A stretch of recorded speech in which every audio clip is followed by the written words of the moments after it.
নাই, কনস্টেবল নাই, রাস্তাঘাটে ট্রাফিক দেখতে পাচ্ছি না, এরা কোথায়? শাখাওয়াত সাহেব দায়িত্ব থাকা অবস্থায় বললেন যে এক বৃহস্পতিবারের কথা বলছেন, সেই বৃহস্পতিবারের পরে তারও 3 বৃহস্পতিবার চলে গেছে। দায়িত্ব নিচ্ছেন না কেন? লোক যদি জয়েন করতে না চান 24 ঘন্টার ভিতরে রিক্রুট করে আপনি লোক করেন। সেনা সদস্য রিটায়ার্ড রিজার্ভ ফোর্স আছে আমাদের বাংলাদেশের প্রায় 60,000 যারা ট্রেন্ড সোলজার। আপনি তাদেরকে এর জন্য রিকল করেন, তারা শপথ মোতাবেক আসতে বাধ্য।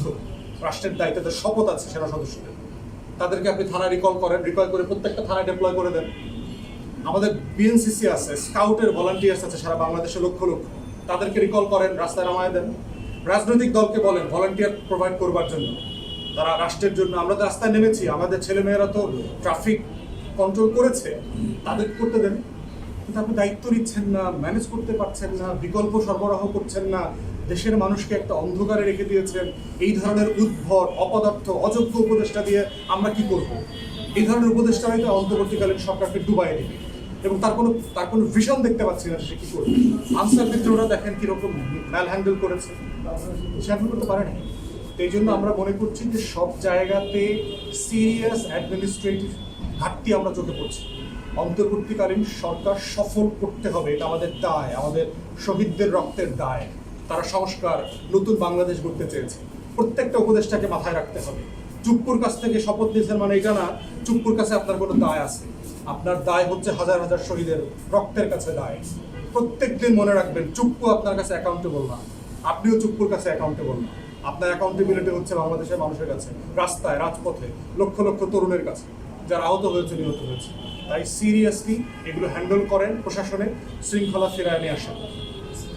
খালেদা জিয়াকে 5টা মামলা থেকে মুক্ত করা হয়েছে, এগুলো তো স্বরাষ্ট্র মন্ত্রণালয়ের টোটাল একটা কমিশন করে ফেলা দরকার। আমরা প্রস্তাব করেছি যে দেশের বাইরে ইংল্যান্ডে আমরা দেখেছি যে ক্রিমিনাল কেসেস রিভিউ কমিশন আছে, যেখানে মিসক্যারেজ অফ জাস্টিস হয়, যেখানে বেইনসাফি হয়, এই ধরনের মামলাকে পুনর্মূল্যায়ন করবার কমিশন আছে।